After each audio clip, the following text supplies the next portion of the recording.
Okay, so I did my presentation on traumatic event survivors. My name is Emily Monson.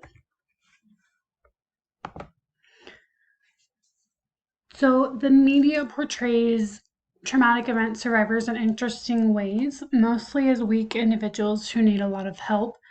However, this is a broad group of people, so it could range from needing things like food and shelter to medical care or mental health services.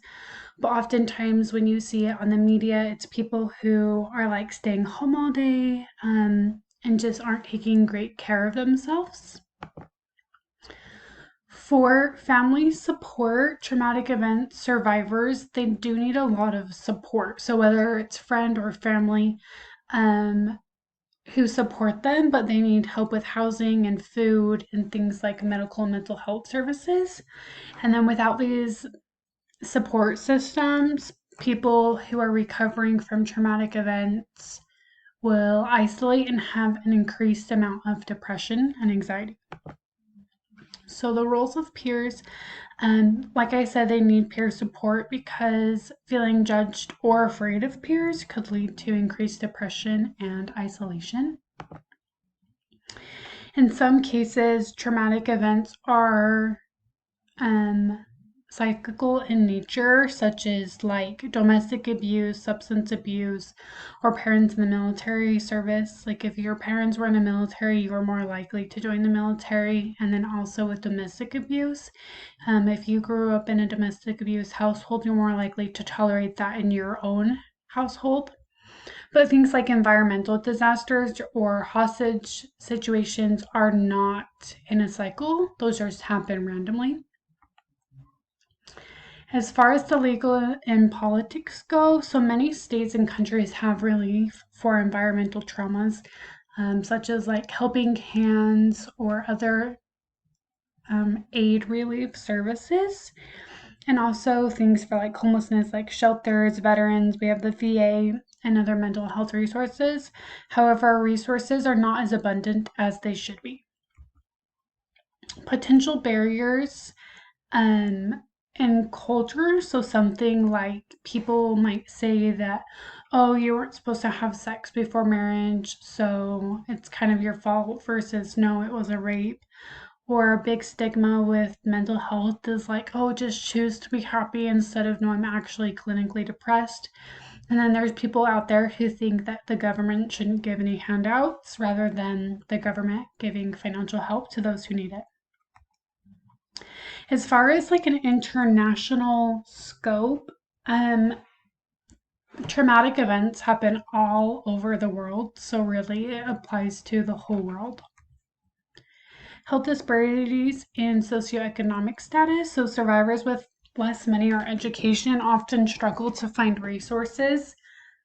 Either they don't know where to go or they don't have the money to pay for these resources. So the opposite side of that is that survivors that have money and education are able to find better resources, such as getting therapy, medication, they have insurance, and they can get more housing if theirs was in a disaster type thing. As far as race and ethnicity, depending on where it happened, it could lead to different views on what help the survivors need and have access to. So, underdeveloped countries might not necessarily have the same amount of resources as first world countries. And then, like in the USA, veterans returning from war have resources for their struggles through the VA compared to countries who don't have anything with the VA. And then some countries actually deny and dismiss rape and abuse, and it's more common in their culture not to talk about how a man treats a woman. And then religions are usually really good about helping those with traumatic events. However, there are religions where abuse and rape is more tolerated, like I mentioned. And there are religions and countries where view that the man is dominant. And then Christian denominations tend to help survivors when in need of environmental recovery. So, for an example, like here in Utah, it's really well known that the Church of Jesus Christ of Latter day Saints gives a ton in aid relief all over the world, and there are many organizations who do so. As far as gender, women are actually more likely to develop PTSD and go through trauma than men. Men are likely to ignore the signs of depression. Geographical locations of traumatic event survivors could decrease the resources able to help recover from trauma, depending, like poor countries that don't have access or funds to help rebuild communities, or to help with PTSD. And these countries will need better medical and internet access to use telehealth. So they might have doctors, but might not necessarily have telehealth, but also doctors in the US often go to more education than doctors in Africa, for example.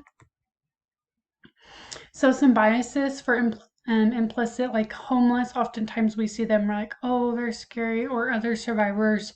If we've noticed them after they've gone through like environmental trauma, like, oh my goodness, obviously they went through something hard, and that's not necessarily something that we always see.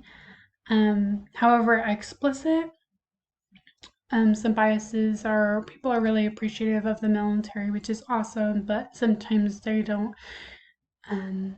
They give less judgment to the military because they serve than other individuals.